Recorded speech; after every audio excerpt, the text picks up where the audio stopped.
I have a confession to make. Here I am helping other women in their homes declutter and organize, let go of all kinds of things. And there is one category of things that I have not taken care of my own, and that is photographs. And I have been feeling recently, it is time to do the photographs. And photographs really are meant to be done last. I've heard this from a couple of different people, but most recently I was rereading Marie Kondo's book, The Life-Changing Magic of Tidying Up, and she says it again too.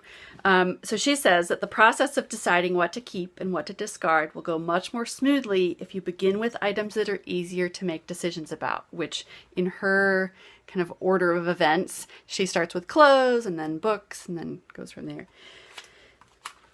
As you gradually work toward the harder categories, you will be honing your decision-making skills. It really is like developing muscles. And so, because I've done really everything else in my world and am continuing to let go of more and more, really all the time, the photos are ready. It's time. So here is what Marie Kondo says about sentimental items in particular. She says, the thought of disposing them sparks the fear that we'll lose the precious memories along with them. But you don't need to worry. Truly precious memories will never vanish, even if you discard the objects associated with them. And then this I found particularly inspiring. She said, by handling each sentimental item and deciding what to discard, you process your past. Who among us doesn't need a little processing, right? To put your things in order means to put your past in order too. It's like resetting your life and settling your accounts so that you can take the next step forward. It's not our memories, but the person we have become because of those past experiences that we should treasure. The space in which we live should be for the person we are becoming now. So here is a little bit about my experience. So I started with this box. This was completely full of photos from the first 20 years of my life, and I've been hauling it around from place to place for nearly the second 20 years of my life. And so when I opened it the other day, I could feel that kind of like, oh God, how can I do this? And just that kind of overwhelm, like, oh, I just want to run away. It's too much. It's too much. So some nice deep breaths, and then reminding myself to start with something easy, which is really how we work on the whole house, and it's how we work on the small project. Start with what is easy.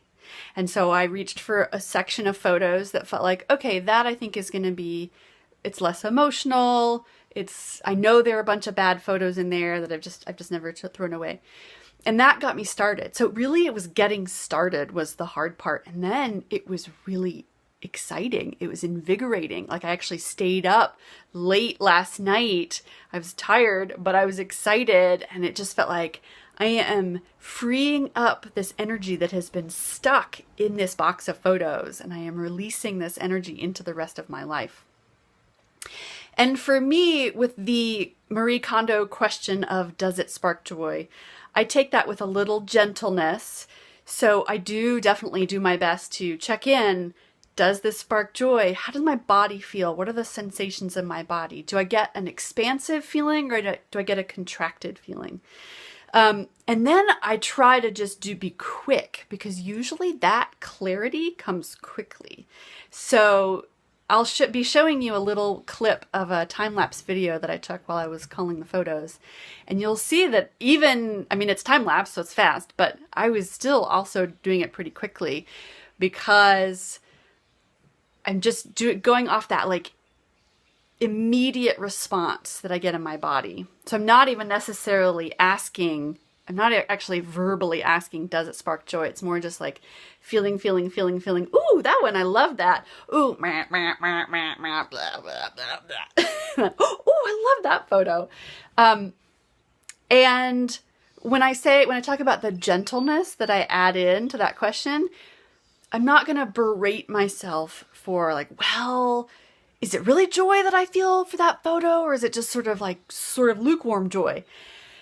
I'm really focusing on just letting go as much as possible of the ones that don't do anything for me, that give me that meh feeling, or that even make me feel bad. Keeping as many of the ones, keeping more of those ones that feel, maybe if not joyful, they feel pretty good. So I think of it like a spectrum. So if you think of, you've got meh, total meh over here, just blah. And then you've got just blissful joy over here. Okay, so not all the photos I kept are way over here, but I try to kind of keep these photos or these items and let go of these. So, so now here's what I've got. I've got this box. It's a much smaller box. It's probably about a third of the amount. And I bet I could go through it again. And here's what I notice just since I've done this, is that I feel invigorated. I feel kind of just excited and lit up inside. And I feel like there's kind of percolating processing going on in my being about the rest of my life up until this point, or really just the first 20 years of my life. So it feels healing. So even though photos are not the place to start for most people, a lot of people ask me about photos, and I wanted to show you that I am still going through my own things too, and still finding healing and power in the process of culling and letting go. And if you are finding that you need some support in the form of a lovely human being to encourage you and coach you in letting go of your things, the things that are creating sludge in your life and holding you back, please get in touch with me and let's talk.